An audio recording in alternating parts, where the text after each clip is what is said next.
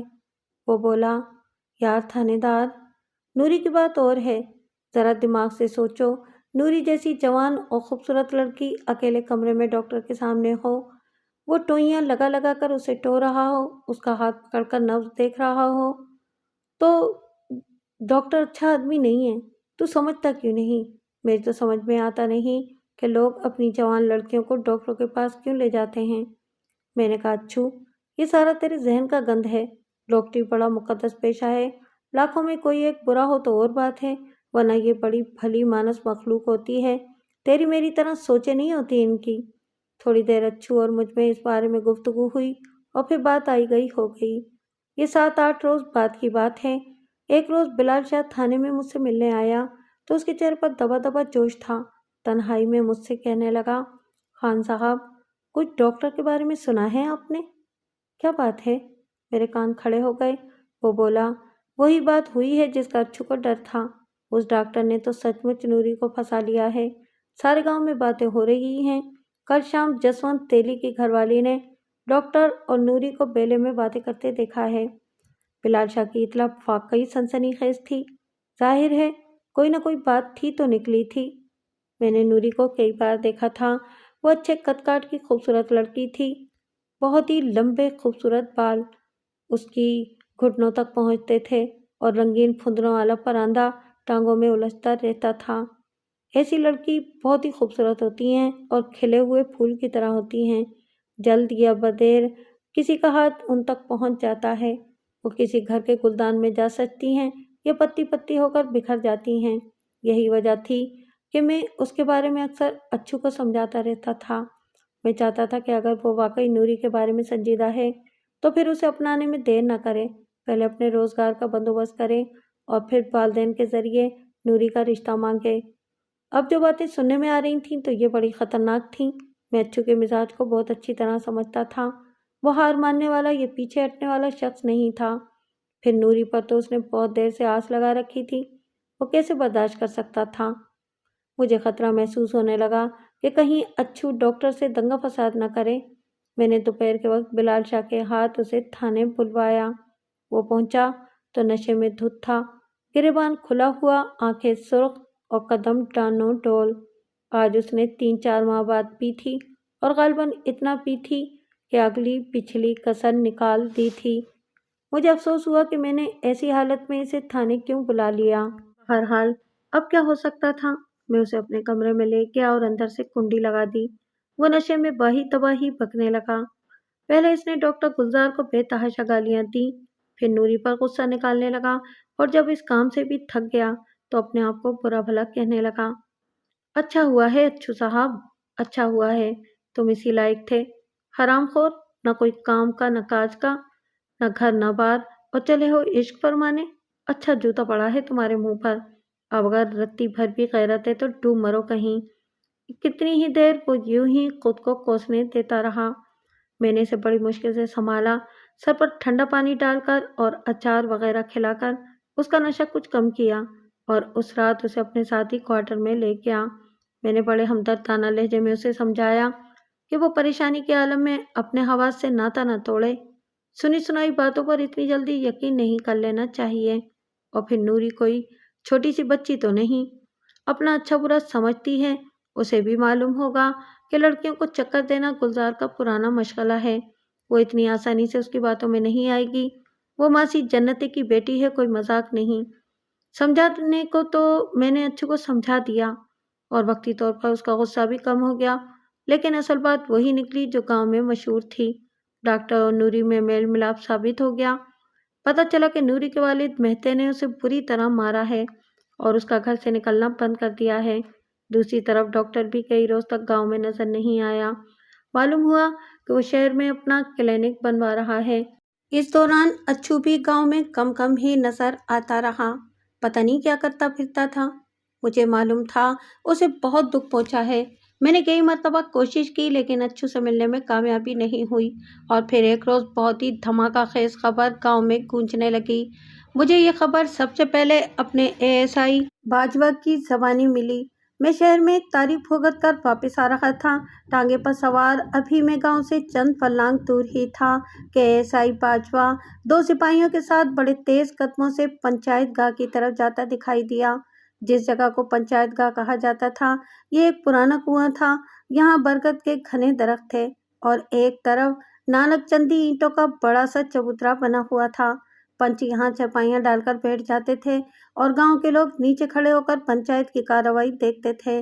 میں نے ASI سے پوچھا کہ وہ کدھر بھاگا جا رہا ہے۔ جواب میں اس نے کہا، بیدے کی لڑکی نوری ڈاکٹر کے ساتھ پکڑی گئی ہے۔ دونوں دواخانے میں گھسے ہوئے تھے۔ گاؤں کی ایک عورت نے پکڑ لیا۔ نوری تو گھر آ گئی ہے، ڈاکٹر کو لوگ سیدھا پنچایت میں لے گئے ہیں۔ میں فوراً ٹانگے سے اترا اور ASI کے ساتھ ہی پنچایت گاہ کی طرف چل دیا۔ پنچایت گاہ میں دور ہی سے ہجوم نظر آ رہا تھا۔ چبوترے کے ارد گرد دیہاتی ٹکڑوں کی صورت میں کھڑے تھے۔ بار بار کسی کے بلند لہجے میں بولنے کی آواز بھی آتی تھی۔ میں نے غور کیا تو پتہ چلا کہ ڈاکٹر کے والد چودھری نذیر کی آواز ہے۔ ہم موقع پر پہنچے تو لوگوں نے دائیں بائیں ہٹ کر راستہ دیا۔ چبوترے پر نوری کے والد مہتے اور ڈاکٹر کے والد چودھری نذیر کے علاوہ 8-10 معتبر افراد موجود تھے۔ اس کے علاوہ ڈاکٹر گلزار خود بھی نظر آ رہا تھا۔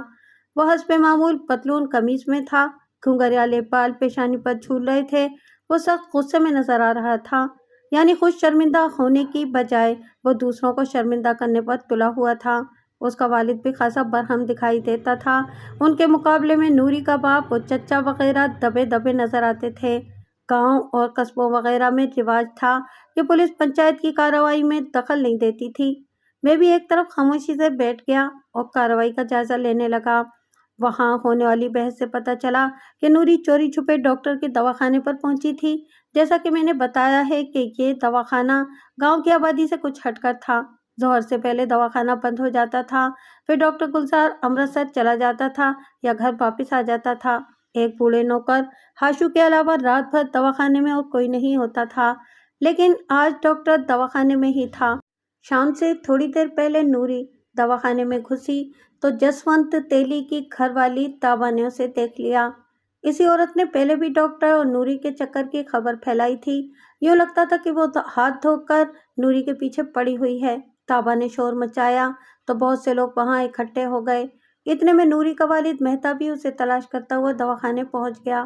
تابا اسے دیکھ کر بڑی کراری آواز میں بولی، اندر دواخانے میں ہے تیری بیٹی، ڈاکٹر سے علاج کروا رہی ہے، ابھی پتہ نہیں کتنی دیر میں نکلے گی، پون گھنٹہ تو ہمیں بھی ہو گیا ہے یہاں کھڑے ہوئے۔ اتنے میں گاؤں کی مسجد کے امام صاحب بھی وہاں پہنچ گئے۔ لوگوں نے دواخانے کے دروازے زور زور سے کھٹکھٹائے اور آوازیں دیں تو ڈاکٹر اور نوری باہر نکل آئے۔ نوری کا والد دراتی لے کر نوری پر جھپٹا، لیکن کچھ لوگ آڑے آ گئے۔ چند عورتیں نوری کو اپنے ساتھ گاؤں لے آئیں۔ ڈاکٹر کو لوگ پنچایت گاہ میں لے آئے اور اب یہ معاملہ پنچوں کے سامنے پیش تھا۔ ڈاکٹر کا کہنا تھا کہ اس سارے معاملے میں اس کا کوئی قصور نہیں، نوری خود اس کے پاس آئی تھی اور وہ دوا لینا چاہتی تھی۔ دواخانے کا وقت ختم ہو چکا تھا، وہ پھر بھی اصرار کر کے اندر آ گئی۔ ڈاکٹر کی باتوں پر یقین کرنا کسی کے لیے بھی ممکن نہیں تھا، سب اندر کی بات سمجھ رہے تھے۔ پنچوں میں سے دو تین کا خیال تھا کہ یہ صرف نوری کا نہیں، گاؤں کی عزت کا معاملہ بھی ہے، بہتر ہے کہ اب نوری کے ماتھے سے بدنامی کا داغ دھونے کے لیے ڈاکٹر اس سے شادی کر لے۔ دیکھا جاتا تو یہ کوئی ایسی بات نہ ہونے والی نہیں تھی۔ ڈاکٹر خود کہہ چکا تھا کہ اس گاؤں کی لڑکی سے شادی کرے گا۔ نوری گاؤں کی لڑکیوں میں سے نہ صرف خوبصورت ترین تھی بلکہ چند جماعتیں پڑھی ہوئی بھی تھی، ویسے بھی کھاتے پیتے گھرانے سے تھی۔ یہ رشتہ ہر طرح سے جوڑ کا تھا، لیکن ڈاکٹر گلزار اور اس کے رشتہ دار یہ بات سن کر آگ بگولا ہو گئے۔ سب سے زیادہ چودھری نذیر گرج رہا تھا، یہ کبھی نہیں ہو سکتا، میرا بیٹا ایسا گرا پڑا نہیں کہ مہتے جیسے بندے کا داماد بنے۔ نوری جیسی لڑکی کو تو میں نوکر نہ رکھوں، بہو بنانا تو دور کی بات ہے۔ اس تنازع پر 1.5-2 گھنٹے گرما گرم بحث ہوئی۔ بحث میں چودھری نذیر کا پلہ ہر طرح سے بھاری تھا۔ مہتا ایک تو حیثیت میں کمزور تھا، دوسرے صورتحال بھی اس کے حق میں نہیں تھی۔ جوان بیٹی کے اٹھے ہوئے ایک غلط قدم نے اسے ہر نگاہ کے سامنے شرمسار کر دیا تھا۔ رات گئی پنچایت کسی فیصلے پر پہنچے بغیر ختم ہو گئی۔ جوان لڑکی کی آبرو کانچ کے نازک پھول کی طرح ہوتی ہے، گناہ کی دھوپ نہ بھی پڑے تو بدنامی کی ہلکی سی ٹھیس سے ٹوٹ جاتا ہے۔ نوری کے ساتھ بھی یہی کچھ ہوا۔ وہ بدچلن نہیں تھی، لیکن ڈاکٹر کی لچھے دار باتوں کا شکار ہو کر بدنامی کی ٹھوکروں میں آ گئی۔ وہی لڑکی جو کل تک پورے گاؤں کی آنکھ کا تارا تھی اور جس کا سرخ پھندوں والا پرندہ ہر گلی میں لشکاریں مارتا پھرتا تھا، ذلیل و خوار ہو کر رہ گئی تھی۔ اس کی ماں نے اسے باپ کے قہر سے بچانے کے لیے قریبی گاؤں سہارنپور بھیج دیا تھا۔ چند روز بعد واقعے کا شور کچھ کم ہوا تو نوری کی شادی کی باتیں ہونے لگیں۔ بلال شاہ کو ایسی باتوں کا بہت پتہ ہوتا تھا۔ کسی سے رشتہ جوڑنا تو بلال شاہ کے بائیں ہاتھ کا کھیل تھا۔ آج کل اس نے نوری کی ماں سے بھائی کا رشتہ جوڑا ہوا تھا۔ نوری کی ماں کو ایک عجیب عادت تھی، وہ مٹی کھاتی تھی۔ خالص اور چکنی مٹی کی تلاش میں وہ بعض اوقات دور تک نکل جاتی، نہر یا ڈیک نالے کی تہہ سے گاچی جیسی مٹی ڈھونڈ کر لاتی، اسے دھوپ میں سکھاتی اور بڑے اہتمام سے کھاتی۔ اس نے بہن کو رازداری سے بتایا کہ وہ خود بھی مٹی کھانے کا شوقین ہے۔ ظاہر ہے اس بات کے ثبوت کے لیے اس نے بہن کو مٹی کھا کر بھی دکھائی ہوگی۔ یوں وہ دونوں مٹی خور بھائی بہن بن چکے تھے۔ اس رشتے کے سبب بلال شاہ کو نوری کے گھر میں ہونے والی ہر بات کی خبر رہنے لگی۔ اس نے مجھے بتایا، خان صاحب بڑا پریشان ہے مہتا، کل اس نے اپنے ایک بڑے بھائی اور چاچے کو سرگودے سے بلایا ہوا تھا، وہ جلد سے جلد نوری کا بار سر سے اتار پھینکنا چاہتے ہیں۔ ان کا خیال ہے کہ دور و نزدیک میں جو بھی رشتہ ملے فوراً قبول کر لیا جائے اور بدنامی کی اس گٹھری کو سرخ جوڑے میں لپیٹ کر دفع کیا جائے۔ اس سلسلے میں اچھو کا نام بھی آیا ہے۔ مہتا کا خیال ہے کہ نوری کی شادی اچھو سے کر دی جائے اور وہ اسے لے کر شہر چلا جائے، لیکن نوری کی ماں اب اس بات پر راضی نہیں۔ وہ کہتی ہے کہ پہلے میری بہن نوری کا رشتہ مانگتی تھی، لیکن کوئی اسے منہ نہیں لگاتا تھا، اب میں کس زبان سے اسے یہ بات کہوں۔ بلال شاہ کی باتیں قابل غور تھیں۔ میں نے 1 سال تک اچھو کو پرکھا تھا اور اس کے بارے میں بہت کچھ جانتا تھا۔ مجھے یقین تھا کہ وہ اب بھی نوری کو خوشی سے قبول کر لے گا۔ اگر نوری سے ایک غلطی ہو گئی تھی تو کیا خود اچھو سے بے شمار غلطیاں نہیں ہوئی تھی؟ اور اس غلطی میں اچھو کا اپنا ہاتھ بھی تھا۔ اگر وہ خواہ اتنی دیر نہ کرتا اور نوری سے دل کا حال کہہ دیتا تو کوئی وجہ نہیں تھی کہ نوری ڈگمگاتی، اور اگر ان کا رشتہ بھی طے ہو گیا ہوتا تو سوال ہی پیدا نہیں ہوتا تھا کہ ڈاکٹر ان کے درمیان کودتا۔ بہرحال پنجابی کی کہاوت کے مطابق اب بھی گرے ہوئے بیروں کا کچھ نہیں بگڑا تھا۔ نوری اور ڈاکٹر کے تعلق کا پتہ شروع میں ہی چل گیا تھا۔ ابھی معاملہ اس حد تک نہیں بڑھا تھا کہ نوری کو بد چلن یا بدکار قرار دیا جا سکتا۔ نوری ڈاکٹر کے دواخانے میں 8 پون گھنٹے موجود رہی تھی، لیکن اس وقت بوڑھا ملازم ہاشو بھی اندر موجود تھا، اور اس نے مسجد میں جا کر قسم کھائی تھی کہ نوری اور ڈاکٹر صرف باتیں کرتے رہے تھے۔ یہ 2 روز بعد کی بات ہے۔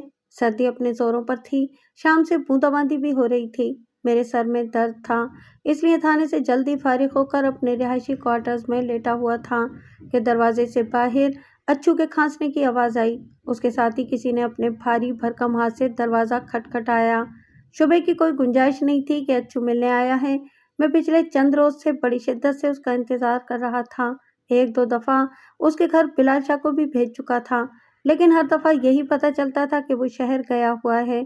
جلدی سے اٹھ کر میں نے دروازہ کھولا۔ اس کی صورت دیکھتے ہی مجھے چونکنا پڑا۔ وہ کسی سے لڑ کر آیا تھا۔ چہرے پر 1-2 جگہ چوٹوں کے نشان تھے، بال بکھرے ہوئے تھے اور گریبان اتھڑا ہوا تھا۔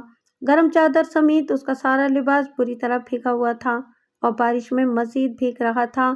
وہ میرے ساتھ اندر آ گیا۔ کیا کارنامہ کر کے آئے ہو؟ میں نے کمرے میں پہنچ کر پوچھا۔ کارنامہ تو نہیں، ایک چھوٹا سا فرض پورا کیا ہے، وہ بولا۔ مثلاً؟ میں نے وضاحت طلب کی۔ اس کتی کے پتر کو عشق بازی کا مزہ چکھایا ہے۔ میں بری طرح چونک گیا۔ اچھو کا اشارہ یقیناً گلزار کی طرف ہی تھا۔ پوری بات بتاؤ، میں نے تیزی سے پوچھا۔ کوئی لمبی چوڑی بات نہیں، وہ اپنی چادر اتار کر انگیٹھی کے قریب ہوتے ہوئے بولا۔ میں آج اس کے دواخانے گیا تھا، امرتسر والے دواخانے میں۔ میں نے اس سے کہا کہ تم سے ایک ضروری بات کرنی ہے، آؤ میرے ساتھ۔ وہ بولا، میں تیرے حرام خور باپ کا نوکر نہیں ہوں، دفع ہو جاؤ یہاں سے۔ بس پھر میں نے ایسا ہاتھ ڈالا ٹینٹ ہوئے پر کہ آواز نہیں نکل سکی سالے کی۔ گردن دبوچ کر جو اٹھایا تو سیدھا ٹیکسی میں لا پھینکا۔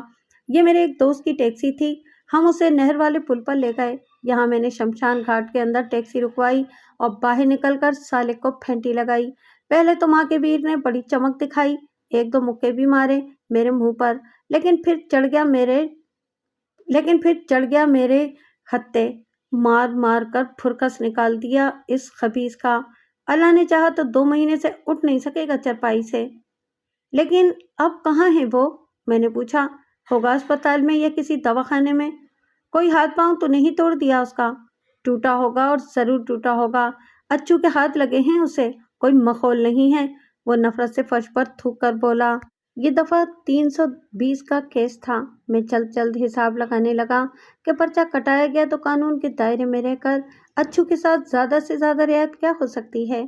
یہ بات تو اچھو بھی جانتا تھا کہ میں نے اس کی ناجائز حمایت کبھی کی ہے اور نہ کروں گا۔ بے شک ڈاکٹر گلزار کو میں بھی اچھا نہیں سمجھتا تھا، لیکن اپنی ذاتی رائے کو سامنے رکھ کر اس کے خلاف کوئی قدم اٹھانا میرے لیے قطعی ناممکن تھا۔ میں نے جو کچھ کرنا تھا قانون کی ہدایت کے مطابق کرنا تھا۔ بارش کی وجہ سے گاؤں سنسان پڑا تھا۔ کسی بندے بشر نے اچھو کو میرے کوارٹر میں داخل ہوتے نہیں دیکھا تھا۔ میں نے مناسب سمجھا کہ وہ خاموشی کے ساتھ رات یہیں گزار لے۔ اس دوران میں اسے سمجھا بجھا بھی سکتا تھا۔ میری طبیعت خراب تھی، اس لیے بلال شاہ شام کو میرے لیے جو کھانا لایا تھا وہ جوقتوں پڑا تھا۔ میں نے انگیٹھی پر رکھ کر یہ کھانا دوبارہ گرم کر دیا۔ بکرے کے پائے کا سالن تھا، تندوری روٹی تھی اور تھوڑے سے میٹھے چاول تھے۔ اچھو نے سیر ہو کر کھانا کھایا، پھر تہمت کی ڈب سے سگریٹ نکال کر پینے لگا۔ وہ 8-10 دن بعد گاؤں آیا تھا۔ میں نے اسے وہ باتیں بتائیں جو بلال شاہ کی زبانی مجھ تک پہنچتی رہتی تھیں۔ میں نے اسے اطلاع دی کہ نوری کو 1-1.5 ماہ کے اندر بیاہنے کی بات ہو رہی ہے اور نوری کے رشتے کے لیے اس کا نام بھی لیا جا رہا ہے۔ میں نے محسوس کیا کہ اچھو کی بڑی بڑی خوابیدہ آنکھوں میں موہم سی چمک پیدا ہو گئی ہے۔ وہ میری بات مزید غور سے سننے لگا۔ میں نے کہا، اچھو، جو کچھ ہوا وہ کچھ زیادہ اہم نہیں ہے۔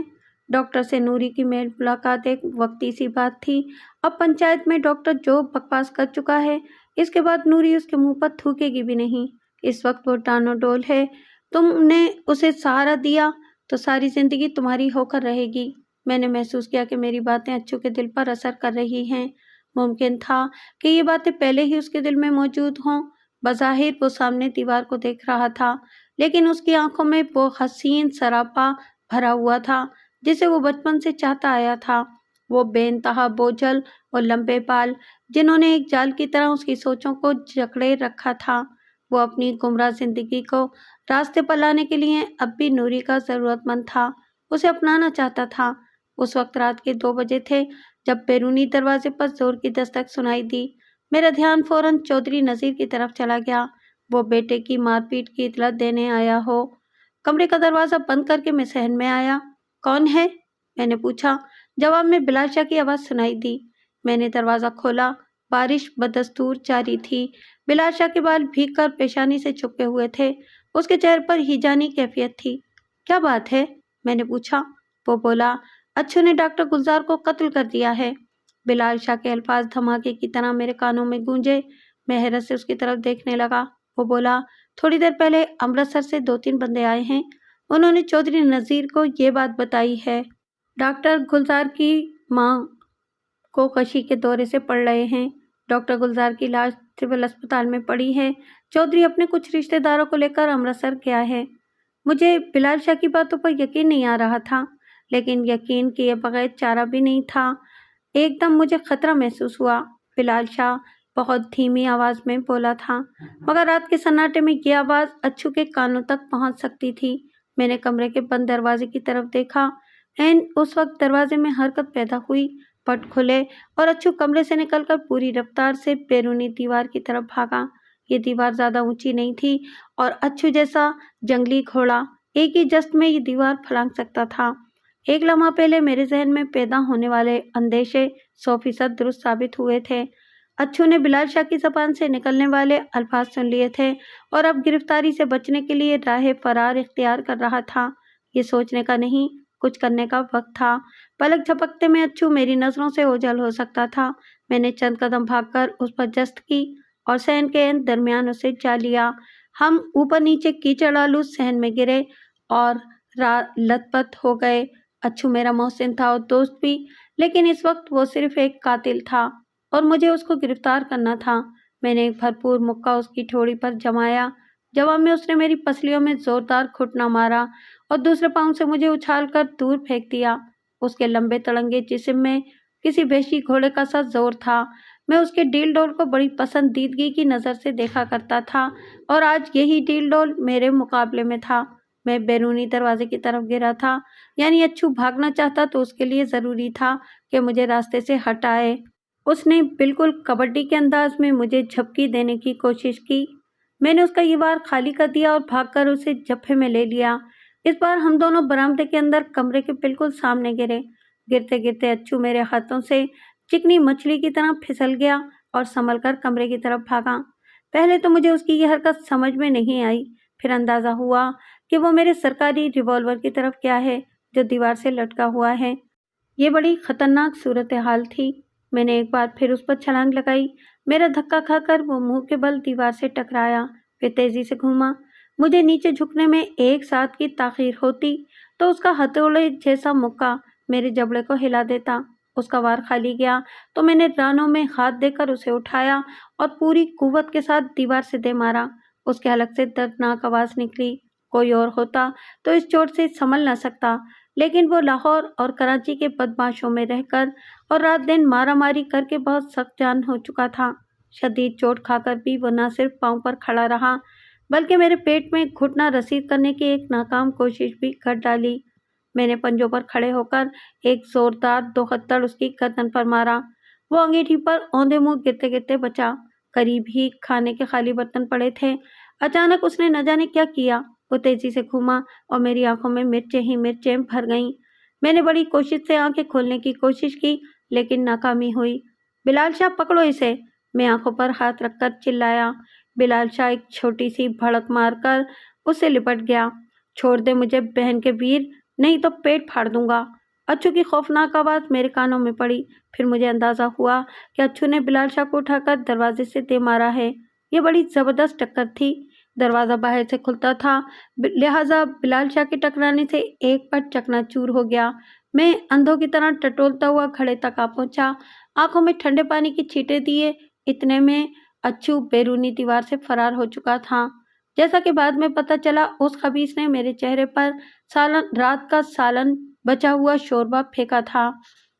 ڈاکٹر گلزار کا قتل ہونا کوئی معمولی واقعہ نہیں تھا۔ سارے علاقے میں دہائی مچ گئی۔ گلزار کی لاش امرتسر نہر کے کنارے کالے شمشان گھاٹ میں پڑی پائی گئی تھی۔ رات گئے ایک چوکیدار نے لاش دیکھی تھی۔ اس نے دوسرے لوگوں کو بتایا۔ قریبی تھانے میں اطلاع دی گئی اور پولیس موقع پر پہنچ گئی۔ متوفی کے جسم پر کئی ضربات تھیں۔ ایک کلائی کی ہڈی بھی ٹوٹی ہوئی تھی، تاہم سب سے زیادہ شدید ضربات اس کے سر پر آئی تھیں۔ کنپٹی اور پیشانی کے قریب 2 زخم تھے اور ان میں سے خون رس رس کر پورے چہرے کو رنگین کر رہا تھا۔ رات 3 بجے امرتسر جا کر میں نے خود موقع ملاحظہ کیا۔ اس وقت تک لاش اٹھائی جا چکی تھی اور جہاں جہاں خون کے دھبے تھے وہاں اینٹوں کی کیاریاں سی بنا دی گئی تھیں۔ موقع پر گاڑی کے پہیوں کے نشانات موجود تھے اور گیلی زمین پر دھینگا مشتی کے آثار بھی صاف نظر آتے تھے۔ ڈاکٹر کے شہر والے دواخانے میں کم از کم 3 گواہ ایسے موجود تھے جن کے سامنے اچھو دواخانے میں گھسا تھا اور اس نے ڈاکٹر کو اٹھا کر ٹیکسی میں پٹکا تھا۔ ٹیکسی پر کوئی نمبر پلیٹ نہیں تھی اور اسے ایک دبلا پتلا سکھ چلا رہا تھا۔ ٹیکسی ڈاکٹر کو لے کر روانہ ہو گئی تو محلے میں شور مچ گیا تھا۔ ایک اسکوٹر پر 3 آدمی بیٹھ کر ٹیکسی کے پیچھے روانہ ہوئے تھے، لیکن 10-15 منٹ بعد ناکام واپس آئے تھے۔ سب گواہیاں اچھو کے خلاف جاتی تھیں۔ اس بات میں شبے کی کوئی گنجائش نہیں تھی کہ اچھو نے ڈاکٹر گلزار سے نوری کی بے عزتی اور بدنامی کا بدلہ لیا ہے۔ وہ پہلے دن سے گلزار کو اپنا رقیب سمجھتا تھا۔ اس کے اندر دشمنی کے جذبات مسلسل پرورش پا رہے تھے۔ جب ڈاکٹر گلزار نے اس کی خالہ کو پورے گاؤں میں بدنام کر دیا تو وہ خود پر قابو نہ پا سکا۔ گلزار کو اتنا مارا کہ وہ جان سے ہاتھ دھو بیٹھا۔ یہ بات بالکل سامنے کی تھی کہ اچھو ڈاکٹر گلزار کو قتل کرنا نہیں چاہتا تھا۔ اس نے صرف اسے مار لگائی تھی، جان سے نہیں مارا تھا۔ اگر اس نے اسے جان سے نہیں مارا ہوتا تو کبھی میرے پاس نہ آتا۔ اس نے غلطی یہ کی تھی کہ اسے نیم بے ہوش کر کے وہاں پھینک آیا تھا اور وہ زخموں کی تاب نہ لاتے ہوئے جاں بحق ہو گیا تھا۔ تقدیر ایک بار پھر اچھو کو دغا دے گئی تھی۔ اگر وہ یہ سب کچھ نہ کرتا تو حالات خود بخود اس کے حق میں ہو رہے تھے۔ اس کی سب سے بڑی تمنا نوری کو حاصل کرنا تھا اور یہ تمنا پوری ہوتی ہوئی نظر آ رہی تھی، مگر اب وہ ایک قاتل تھا۔ اس کا نصیب نوری کی باہوں کا ہار نہیں، پھانسی کا پھندا تھا۔ اچھو مفرور تھا اور اسے گرفتار کر کے عدالت کے کٹہرے میں لانے کی پوری ذمہ داری مجھ پر تھی۔ میں نے پوری دیانتداری سے تفتیش شروع کی، لیکن اس کا کوئی کھوج نہیں ملا۔ مقتول کے لواحقین کی طرف سے زبردست دباؤ تھا۔ وہ تفتیش تبدیل کرانا چاہتے تھے، تاہم اعلیٰ افسروں کو مجھ پر مکمل بھروسہ تھا۔ میں نے اپنا کام جاری رکھا۔ گلزار کی موت کے بعد اچھو کی والدہ، بڑا بھائی اور اس کی بیوی بچے گاؤں سے رفو چکر ہو چکے تھے۔ ان بیچاروں کو خدشہ تھا کہ اچھو کی کرنی ان کے سامنے آئے گی اور گلزار کے وارث انہیں نقصان پہنچانے کی کوشش کریں گے۔ تقریباً 2 مہینے اسی طرح گزر گئے۔ اچھو کا پتہ چلا اور نہ اس ٹیکسی ڈرائیور کا جس نے واردات میں اچھو کی مدد کی تھی۔ بلال شاہ کی زبانی مجھے نوری کے گھر کی خبریں ملتی رہتی تھیں۔ وہ لوگ نوری کا رشتہ ڈھونڈ چکے تھے اور اب جلد از جلد اسے گاؤں سے چلتا کرنا چاہتے تھے۔ نرم و ملائم نوری کا نصیب امین فورمین جیسے کھردرے مرد سے جوڑا جا رہا تھا۔ امین فورمین یوں تو اسی گاؤں کا تھا، لیکن اب اس نے امرتسر میں مکان بنا لیا تھا اور اب گاؤں میں اس کا آنا کبھی کبھار ہی ہوتا تھا۔ دیکھنے میں بھلا مانس اور ذمہ دار شخص نظر آتا تھا۔ اس کی عمر 35 کے قریب تھی۔ رنگ گندمی اور پیشانی سے بال اڑے ہوئے تھے۔ امین فورمین کی ایک بیوی پہلے بھی تھی۔ شادی کے 1 ہی سال بعد ایک حادثے میں اس کا نچلا دھڑ مفلوج ہو گیا تھا اور وہ بیکار چیز کی طرح گھر میں پڑی رہتی تھی۔ نہ کام کاج کے قابل تھی اور نہ ہی بچے پیدا کر سکتی تھی۔ امین ایک سرکاری ورک شاپ میں ملازم تھا، یہاں سے اسے معقول تنخواہ ملتی تھی۔ اس کے علاوہ اس نے گاڑیوں کے اسپیئر پارٹس کی ایک دکان بھی کھول رکھی تھی۔ اچھی بھلی آمدن تھی۔ وہ ایک عرصے سے دوسری شادی کا خواہشمند تھا۔ نوری کے والدین سے اس کی رشتہ داری بھی تھی۔ نوری کی 2 بڑی بہنیں اور بھی تھیں۔ ان کی شادی سے پہلے امین نوری کے والد سے اصرار کیا کرتا تھا کہ وہ اپنی ایک بیٹی دے کر اس کا گھر بسا دے، لیکن مہدی نے کبھی اس کی بات پر کان نہیں دھرا۔ اب قدرت نے انوکھا کھیل دکھایا تھا۔ مہدی کو اپنی سب سے چھوٹی اور خوبصورت بیٹی کا ہاتھ امین کے ہاتھ میں تھمانا پڑ رہا تھا، اور وہ بھی بڑی عاجزی کے ساتھ۔ نوری کی قسمت پر افسوس ہی کیا جا سکتا تھا۔ ایک چاہنے والے نے اسے دھوکہ دیا اور دوسرے نے غضب میں آ کر پھانسی کے گھاٹ کے رستے پر قدم رکھ دیا۔ اب وہ ایک پکی عمر کے مرد کے ساتھ بیاہ ہی جا رہی تھی۔ 2 ہفتے کے اندر اندر نوری کی شادی ہو گئی اور وہ امین فورمین کی دلہن بن کر امرتسر چلی گئی۔ یہ سراسر ایک بے جوڑ شادی تھی اور کسی کو بھی نوری کے اس انجام پر خوشی نہیں ہوئی۔ رخصتی کے موقع پر نوری کی ایک سہیلی تو رو رو کر بے ہوش ہو گئی اور بعد میں اسے اسپتال پہنچانا پڑا۔ وقت اپنی دھیمی رفتار سے آگے کو سرکتا رہا۔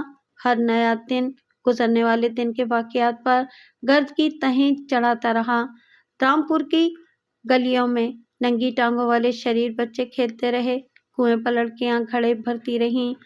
اگر کہیں دوبارہ رونق نظر نہیں آئی تو وہ 2 جگہ تھیں، ایک ڈاکٹر گلزار کا دیہاتی دواخانہ جو کھلنے کے 2 ماہ بعد ہی بند ہو گیا تھا، اور دوسرا چھکا گھر جس کے مکین زندگی کے خوف سے اپنا بسیرا چھوڑ چکے تھے، اور اب پختہ لکڑی کے دروازے پر لگا ہوا بڑا سا آہنی تالا دن بدن زنگ آلود ہوتا جا رہا تھا۔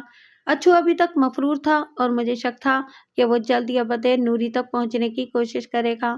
یہی وجہ تھی کہ نوری کے شوہر امین فورمین کو میں نے مسلسل نظر میں رکھا ہوا تھا۔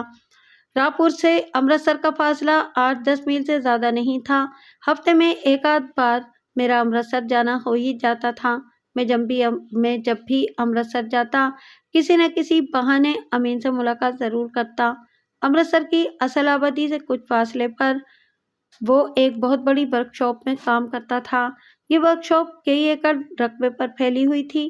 ورک شاپ کی حد بندی کرنے کے لیے خاردار تاریں لگائی گئی تھیں۔ ان تاروں کے اندر مختلف محکموں کی بے شمار نئی اور پرانی گاڑیاں کھڑی رہتی تھیں۔ امین کے نیچے 15-20 مکینک کام کرتے تھے۔ وہ خود مین گیٹ کے پاس لکڑی کے ایک چھوٹے سے کیبن میں بیٹھا رہتا تھا۔ کوئی کام الجھ جاتا تو مکینک آ کر اسے بتا دیتے تھے۔ میں نے امین کو صاف لفظوں میں سمجھا دیا تھا کہ وہ اشرف عرف اچھو کی طرف سے چوکس رہے۔ وہ مفرور ہے اور کسی بھی وقت سامنے آ سکتا ہے۔ امین میری بات سمجھ گیا تھا۔ ویسے بھی یہ سارا قصہ الف سے لے کر یہ تک اسے معلوم تھا۔ اس سے نوری کے بارے میں کوئی بھی بات چھپانا فضول تھا۔ ایک روز کچہری سے واپس آتے ہوئے میں امین سے ملنے رک گیا۔ ورک شاپ میں پہنچا تو وہ اپنے کیبن میں موجود نہیں تھا۔ کیبن سے باہر لوہے کی کرسیوں پر اس کے 3-4 ملنے والے بیٹھے ہوئے تھے، اور وہ نوجوان تھے اور 2 ٹیکسیوں پر یہاں پہنچے تھے۔ شکل و صورت اور لباس سے وہ سب ٹیکسی ڈرائیور ہی لگتے تھے۔ میں سادہ لباس میں تھا، اس لیے نوجوانوں نے میری موجودگی کی کوئی پرواہ نہیں کی اور اپنی روانی میں بات چیت کرتے رہے۔ وہ ایک دوسرے کو الٹے پلٹے ناموں سے پکار رہے تھے، فحش گالیوں سے نواز رہے تھے اور بار بار کسی دوڑ کا ذکر کر رہے تھے۔ میں نے ان کی باتوں پر کان لگائے تو پتہ چلا کہ وہ کسی ٹیکسی دوڑ کا ذکر کر رہے ہیں اور اس دوڑ پر شرطیں وغیرہ لگانے کی بات ہو رہی تھی۔ ان دنوں امرتسر میں ٹیکسی دوڑ اور ٹانگا دوڑ کا بڑا رواج چلا ہوا تھا۔ یہ دوڑیں چوری چھپے لگتی تھیں اور ان پر بڑی بڑی شرطیں لگائی جاتی تھیں۔ اشرف عرف اچھو بھی ایسی دوڑ کا بہت شوقین تھا۔ وہ اس بارے میں بڑے بڑے دعوے کیا کرتا تھا، اور یہ دعوے حقیقت سے کچھ ایسے خالی بھی نہیں تھے۔ بڑا تیز ڈرائیور تھا وہ، گاڑی ایسے چلاتا تھا جیسے ڈاکہ مار کر آیا ہو یا ڈاکو کا پیچھا کر رہا ہو، اور یہ کسی ایک وقت کی بات نہیں تھی۔ گاڑی میں بیٹھتے ہی وہ ہوا کے گھوڑے پر سوار ہو جاتا تھا۔ ایک دفعہ ایک ٹیکسی دوڑ میں حصہ لینے کے لیے اس نے اپنے پیر استاد کی ٹیکسی چرا لی تھی اور راتوں رات امرتسر سے دہلی پہنچ گیا تھا۔ بڑی کشش تھی اس کے لیے ایسے کاموں میں۔ ڈرائیوروں میں جو گفتگو ہو رہی تھی اس سے مجھے چند اور باتوں کا پتہ بھی چلا۔ وہ امین فورمین کو استاد ملتانی کے نام سے یاد کر رہے تھے اور اس کے متعلق بڑی دلچسپ باتوں میں مصروف تھے۔ ایک نے کہا، یار سنا ہے کہ نئی استادنی استاد کو قریب ہی نہیں پھٹکنے دیتی۔ ایک فرپا اندام ڈرائیور بولا، ہاں یار، استاد کا موڈ ہر وقت کیسا خراب رہتا ہے، دیکھتے نہیں، ہر ایک کو کاٹنے کو دوڑتا ہے۔